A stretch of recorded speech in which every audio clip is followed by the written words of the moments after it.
Hello, Pawan. Thank you for coming here. Come. God bless you. God bless you. Please sit. Sit. So today is the orientation class. I was discussing that confusion is the major problem of UPSC preparation. Yes, Very congratulations. thank you, ma'am. Okay. Yes, please. If you have any questions, you can ask him. First, congratulate him. Thank you so much. It takes a lot of hard work to be here. You know? Can you see the hard work? You must see it.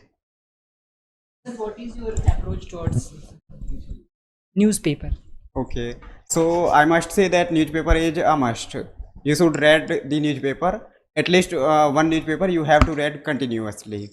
So to read the newspaper, there are I think one or two problems. The first one is that how much time we should allot for newspaper.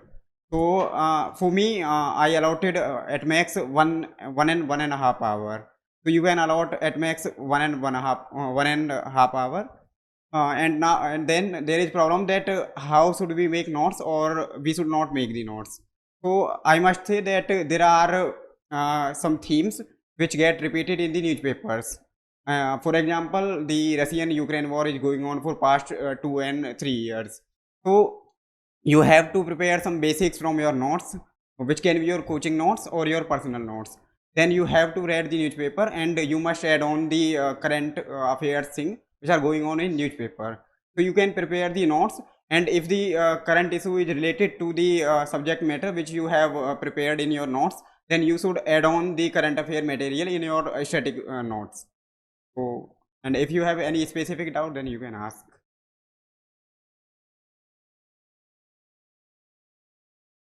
Yes, youngsters? You tell me, like I have these people, you know, they are shy people. So how many hours did you study? These people have this doubt. Okay. So first of all, there is no such rigidity that how much time I have to give for my study. We all are here for cracking this examination. So we should read as much as you can read with your interest and with efficiency. So for me and in my case, I used to plan my targets, that what will be the target for the entire day for me.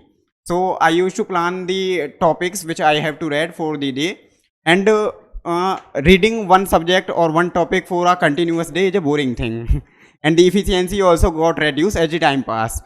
So what I did, I prepared the study plan of mine.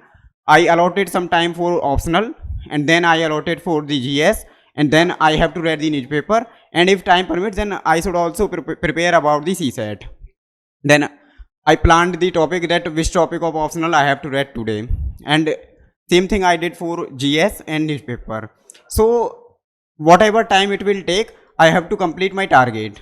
I think it should be your study, and it may take 8 to 10 hours, then it's fine. And if it is taking 12 hours, then also it is fine.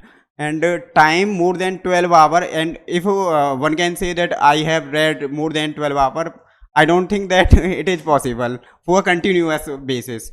So 8 to 12 hours, and making the targets for the day, it can be your strategy. See? Yes. Okay. Okay. Let me tell you that the ideal strategy for preparing CSAT is that you have to allot the 1.5 hour on a daily basis. But ideals are ideals, and these are common for all. So what you can do, you can prepare the CSAT in the starting course of your preparation.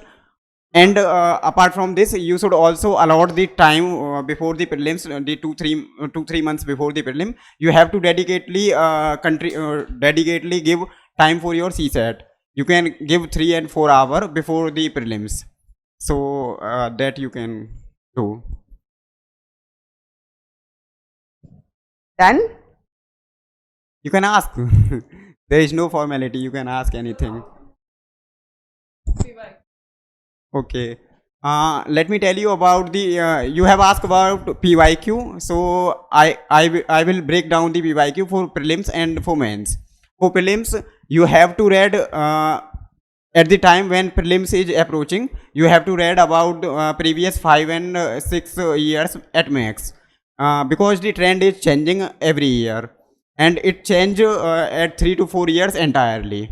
So reading the PYQs of more than 5 years, it's, I don't think it's a good strategy. But if you are preparing in and you are in the beginning phase of your preparation, then you can read the PYQs of more than 10 years also. So what the PYQ provide is, they provide the specific areas which are repeated in the prelims exam. So one thing you can do, that you will or you have to identify the focus areas which are getting asked frequently in the prelims. And the second thing is that you have to look that what's the approach of asking the questions, what type of questions have been asked by UPSC. So you should focus upon these two areas. And then now it came for mains. So the answer writing or looking for the PYQ is extremely necessary for mains. What they did is that they revise your static syllabus, and apart from this, they also try to provide the focus areas, and they also try to provide you the brainstorming part, that when you encounter the random questions, how you brainstorm about the topic. It's very necessary, because in mains there are many questions which are absolutely absurd, which you have never expected that UPSC can ask such questions. If I can recall, there is one question about cellulose. It's a very random question. You can't do anything. Then you have to brainstorm something. Whatever you know, you have to put over there. So PYQ for mains are extremely helpful. Welcome.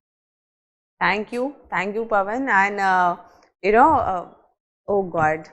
Okay, one more question we will take from online. Anushka, were you doing something side by side while preparing like a job or some degree? Yeah, that's a very unique question which have never asked from me, and I will try to provide the answer. After doing my BA from Allahabad University, there is confusion in front of me that should I prepare for masters or should I dedicatedly prepare for UPSC. I cracked the JNU examination for masters. I entered in the masters program of JNU. I did 2 semesters from there, but I was not interested in doing masters, and I was also not able to prepare for my UPSC civil services. So it was a confusion, and I was not giving justice to any of the preparations, not the masters or neither the my UPSC preparations. So what I did, I was very confident that if I allot my time dedicatedly to UPSC, then I may be successful in the UPSC. So I left the JNU after 2 semesters, and then I decided to dedicatedly allot my time for UPSC civil services. But the case is very different for everyone. Everyone has very unique situations. So you can think your unique situations. For example, if you are coming from a humble background, just like me, then you can think about the option B. But what I will suggest is that first you should dedicatedly give your 150% time for your first attempt. You should approach the first attempt of yours with full dedication. And if you think that you are not worthy and you are far behind the boundary line of prelims, then you should ponder about the option B of your masters or your MSc, whichever you are thinking that's right for you. Done? Okay. Chaliye, let's have tea then. Thank you so much. Thank you, ma'am. So I hope these people also one day do that hard work and reach up to here. Isn't it? Best wishes towards me. Okay. Thank you, bacho. Chalo, chalo.